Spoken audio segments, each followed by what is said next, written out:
A midlife crisis is more than just a cultural stereotype. It's a real psychological struggle that can surface between the ages of 40 and 60. Often triggered by aging, loss, or unmet expectations, it can actually lead individuals to question their identity, make impulsive choices, or abruptly abandon long term commitments. While not officially classified yet as a mental illness, the emotional and relational fallout is very real, especially for the spouses and families left behind. This podcast gives voice to those living through the aftermath, exposing the hidden pain, and seeking accountability, healing, and understanding. Thank you for joining us today on MLC Bomb Drop and Beyond. The stories and events discussed in this podcast are for informational and entertainment purposes only and should not be considered legal, medical, or professional advice. Any names, locations, or identifying details have been changed to protect privacy. Any similarities to actual persons, living or dead, or real events are purely coincidental. The information presented on this podcast is for informational purposes only and should not be considered as professional advice. Always consult with a qualified expert regarding any decisions related to your specific situation. The views expressed by guests are their own and do not necessarily reflect the opinions of the host or the podcast creators.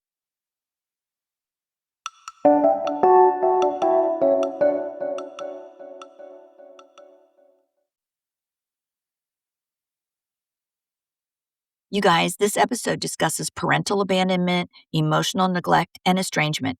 If you are an adult child who has been left behind by a parent who chose themselves over you, this episode is for you.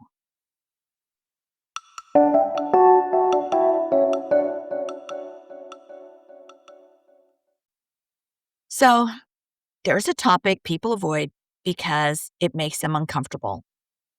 Not because it's rare, but because it exposes something ugly that society still protects.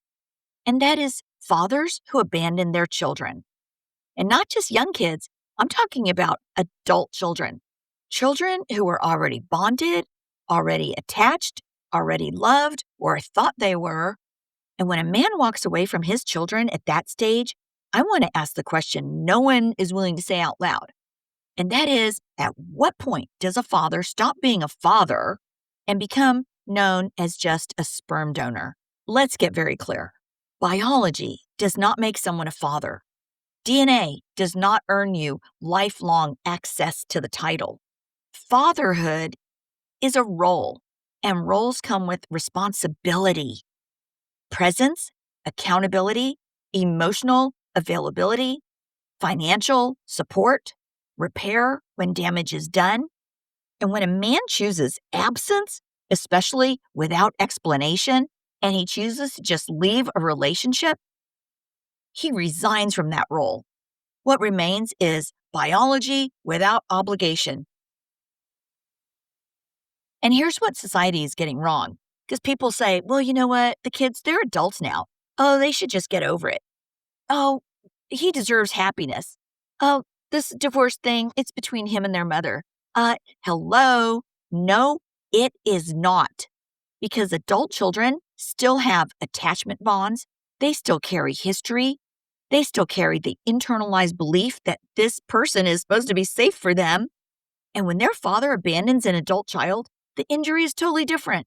It's conscious, it's intentional, and it comes with the devastating question of, if he could leave me now, was I ever truly loved? You guys, they don't lose a father to death.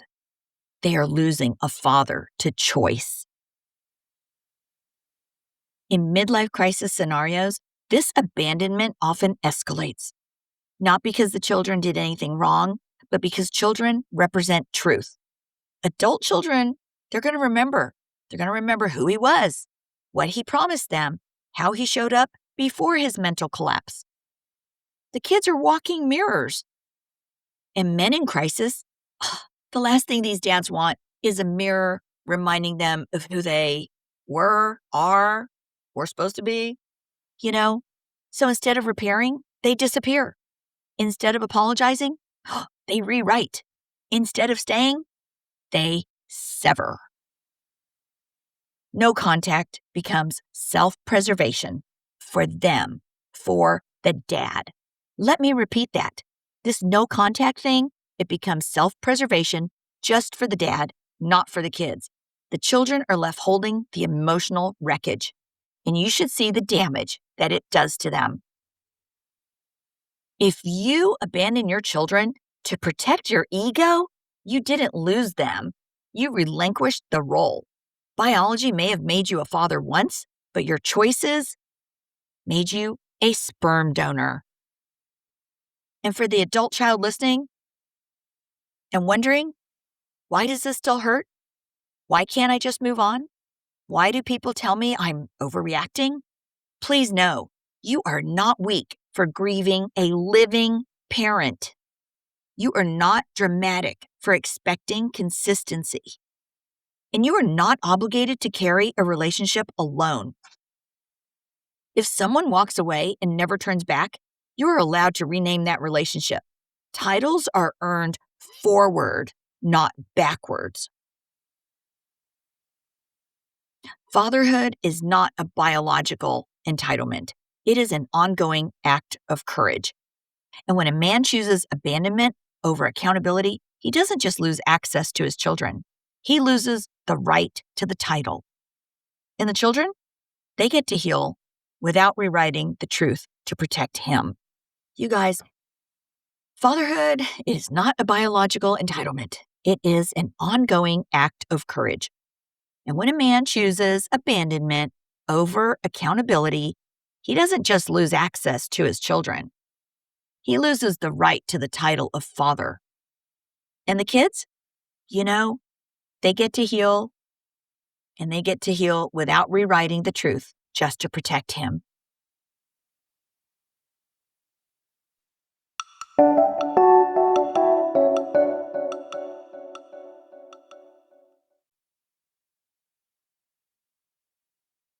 And you guys, there's another abandonment that people don't talk about.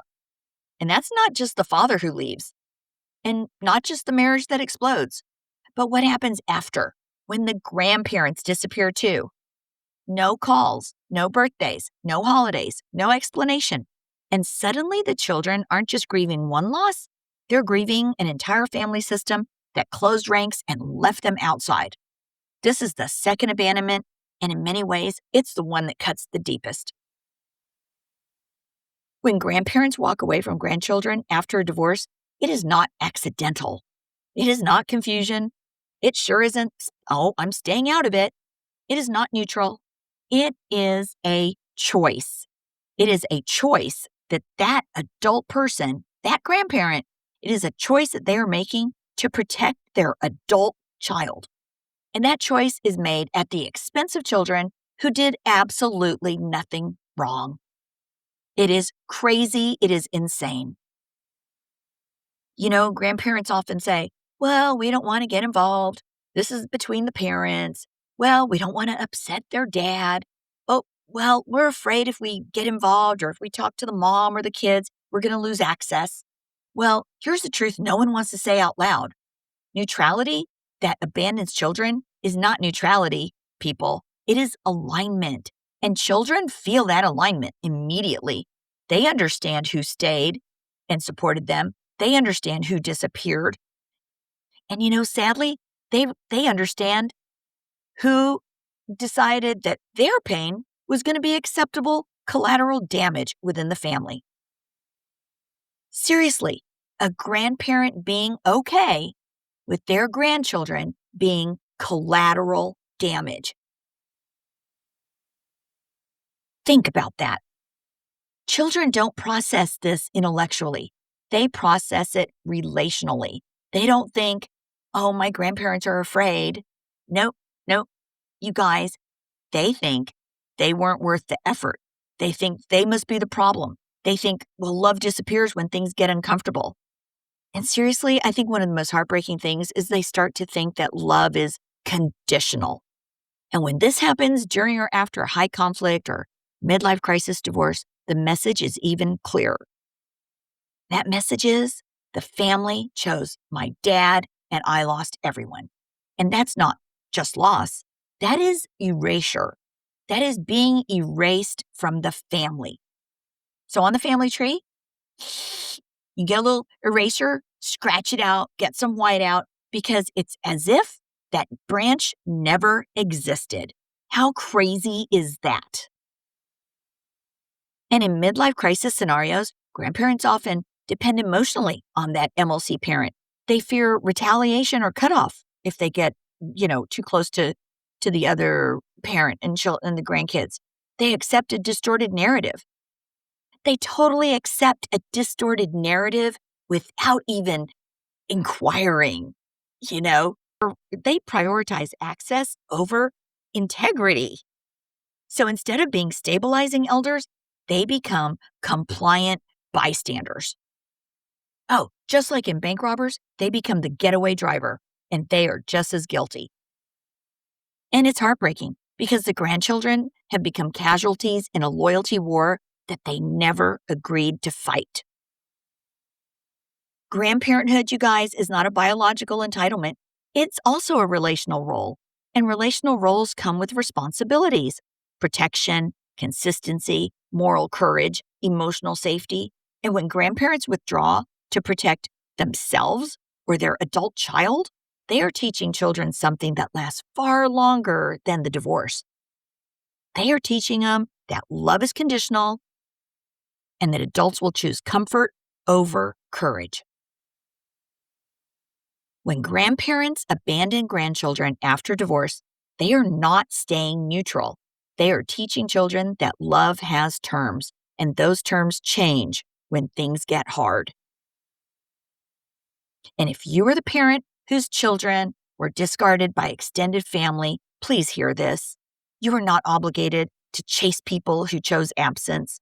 You're not obligated to force relationships that require your children to self-abandon. And you're not obligated to normalize harm for the sake of appearances. Children do not need grandparents at the cost of their dignity. A small circle of safe adults is far healthier than a large family that disappears when it matters. And just as a man can biologically create a child without earning fatherhood, a grandparent can biologically exist without earning grandparenthood. Titles are not inherited. They are maintained. Presence matters, protection matters, and when those disappear, children are allowed to grieve and to name the truth. Children remember who stayed, they remember who left, and they remember who pretended not to notice. That second abandonment may not make headlines, but it shapes attachment, it shapes trust and identity for a lifetime.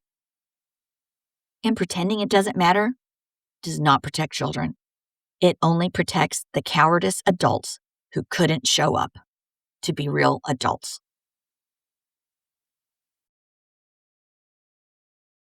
Hey guys, this is Trina, and I want to take a moment to speak directly to anyone who didn't choose the collapse but is living with the aftermath.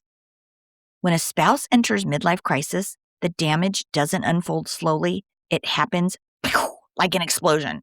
One day you're living a shared life. The next, the person you trusted has emotionally disappeared, rewriting history, minimizing the damage, and running from the very family they helped build.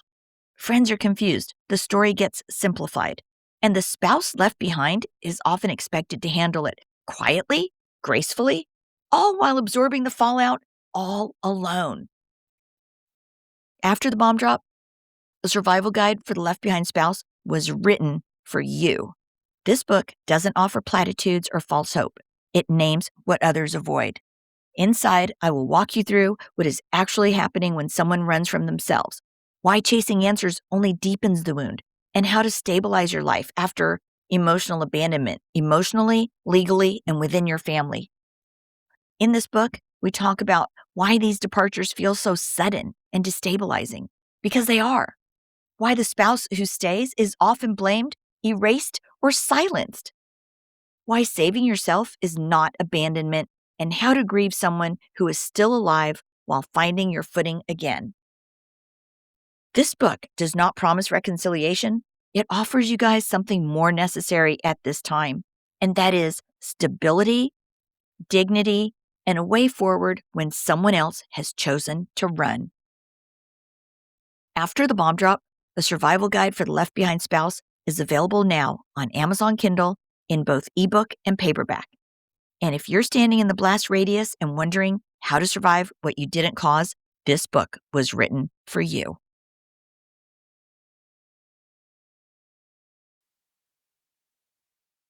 Hey, some resources that are available for you guys are thewifeexpert.com. That's Lori McDermott over there at thewifeexpert.com. She also has a new app out.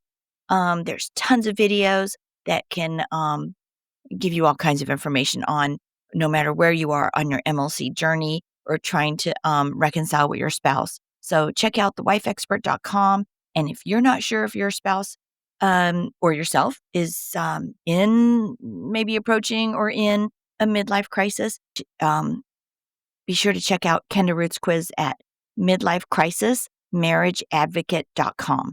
Again, that's a midlifecrisismarriageadvocate.com. That's a quick little 2-minute quiz. It's free.